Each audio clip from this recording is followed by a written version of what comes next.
Alkitab bukan buku yang berisi semua informasi yang menjadi jawaban dari setiap pertanyaan di dunia ini. Alkitab diberikan agar manusia percaya kepada Tuhan melalui Tuhan Yesus Kristus dalam kuasa Roh Kudus secara khusus. Yohanes menekankan hal ini dalam bagian akhir dari penulisan Injilnya. Untuk memahami kehidupan dan misi Yesus, orang percaya perlu menilik lebih jauh kepada keempat Injil. Masing-masing penulis Injil memberikan sudut pandang yang unik. Namun, semuanya menunjuk kepada pribadi Yesus sebagai Mesias dan Anak Tuhan. Penulis Yohanes secara khusus dan selektif memasukkan bagian-bagian dari kisah hidup Yesus ke dalam Injilnya.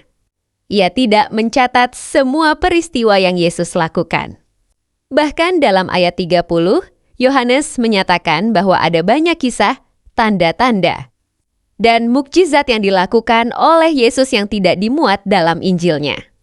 Namun, Yohanes tidak menyisakan ruang untuk kebingungan tentang tujuannya menulis Injil ini. Dengan tegas Yohanes menunjukkan bahwa tujuan penulisan kitab ini adalah agar pembaca mula-mula percaya bahwa Yesus adalah Mesias Anak Tuhan dan memperoleh hidup di dalam namanya. Pesan ini melampaui waktu dan budaya. Injil tidak hanya ditujukan bagi para pembaca abad pertama, tetapi juga bagi setiap orang sepanjang masa, termasuk kita hari ini.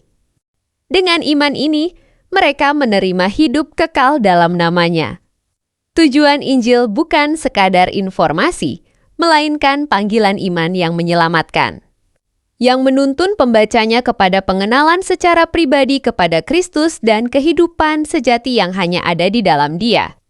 Apakah hari ini kita membaca Alkitab hanya untuk menambah informasi atau untuk memperdalam iman? Yohanes menulis agar kita percaya, dan melalui iman itu, kita memperoleh hidup kekal dalam namanya. Marilah kita terus datang kepada firman dengan hati yang haus dan lapar akan kebenaran, dan bersyukur atas anugerah iman yang diberikan kepada kita. Mari kita berdoa bersama. Tuhan Yesus Kristus, terima kasih atas firman-Mu yang kami dengar hari ini.